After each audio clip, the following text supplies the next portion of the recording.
O presidente da Câmara dos Deputados, Arthur Lira, se reuniu com governadores e sugeriu a criação de um fundo emergencial de enfrentamento à pandemia. A Câmara aprovou o projeto que autoriza estados, municípios e empresas privadas a comprarem vacinas contra a Covid-19.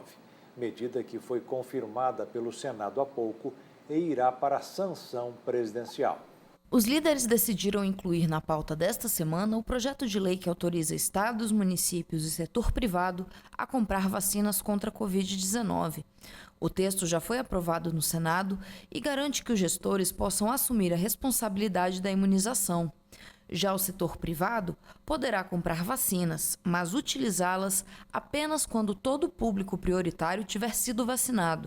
Antes disso, será necessário doar as doses adquiridas ao SUS. Depois, as empresas poderão ficar com metade da compra. Os líderes também acertaram que a PEC emergencial, que inclui o pagamento de um auxílio, será votada direto no plenário, sem passar pela Comissão de Constituição e Justiça. Isso deve dar mais agilidade na aprovação da proposta.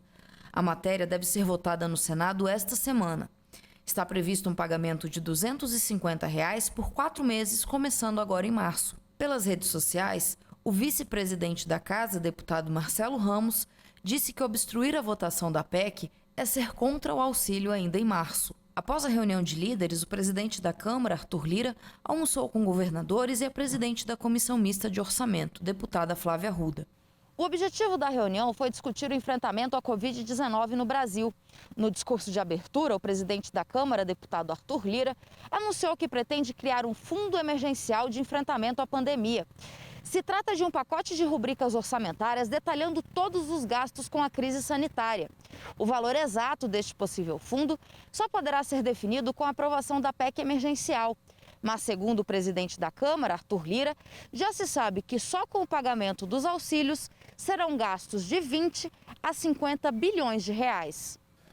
Uma reunião muito produtiva, onde algumas sugestões foram feitas. Pode sair daqui uma proposta de um grupo de acompanhamento em sintonia fina com os governadores, numa condição proposta de um governador por região, representante do Senado Federal, um representante da Câmara dos Deputados, com participação do Ministério da Saúde, do Ministério das Relações Exteriores, para que tenhamos um acompanhamento para e passo na importação do IFA para a produção de vacinas e no acompanhamento das plantas dos laboratórios que estão produzindo vacinas internamente no Brasil. Todo o nosso esforço para que esses encaminhamentos sejam dados com muita responsabilidade, calma, com harmonia e que todos nós tenhamos um único objetivo, que em vez de tratarmos as coisas na discórdia, na disputa política, nas diferenças ideológicas, todos nós nos unamos nesse momento para resolver o problema da vacinação, vacina para os brasileiros, com maior brevidade, com maior urgência, com mais efetividade. Tanto para nós, enquanto orçamento, e aqui em meu nome, em nome do senador Márcio Bittar, relator, que a gente possa ouvir quais são as demandas, as necessidades de todos os estados e sabermos como ainda aprimorar dentro dos relatórios, os relatores setoriais, um orçamento que abranja e que realmente seja eficiente nessa necessidade tão urgente que é a nossa crise sanitária e o tema principal da vacinação do país. Me coloco aqui como interlocutora da Comissão de Orçamento, de todos os relatores setoriais, junto com o relator geral do orçamento, para discutirmos, dentro do orçamento que já existe, dentro dos nossos limites orçamentários, tudo que podemos fazer aí em conjunto para conseguir auxiliar nesse momento tão difícil que o país está passando. Destaco ainda aqui o aceite da pauta federativa, onde o objetivo é, com o cronograma de vacinação, quais os projetos que vamos priorizar para poder estimular a economia, gerar emprego, gerar renda. E também sobre o auxílio financeiro, onde aqui o que lembramos é a importância de nesse trabalho levar em conta que vinha até dezembro e ficou aí um vazio de janeiro, fevereiro, para que possa ser estudado uma alternativa, quem sabe ampliando na primeira parcela, para a partir daí seguir aquilo que vem sendo negociado com o governo. E a boa notícia de que foi superada aquela aquela situação que impedia contrato com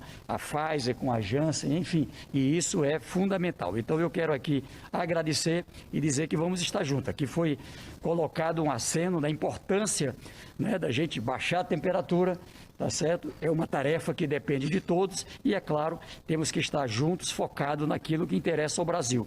O inimigo comum é o coronavírus de verdade. Pela manhã, cerca de 20 governadores estiveram na fábrica da União Química em Brasília para conhecer a operação da farmacêutica. A empresa é responsável pela produção da Sputnik V no Brasil, mas ainda não tem autorização de venda. Ainda assim, os governadores preparam a negociação para ampliar os imunizantes disponíveis nas campanhas de vacinação.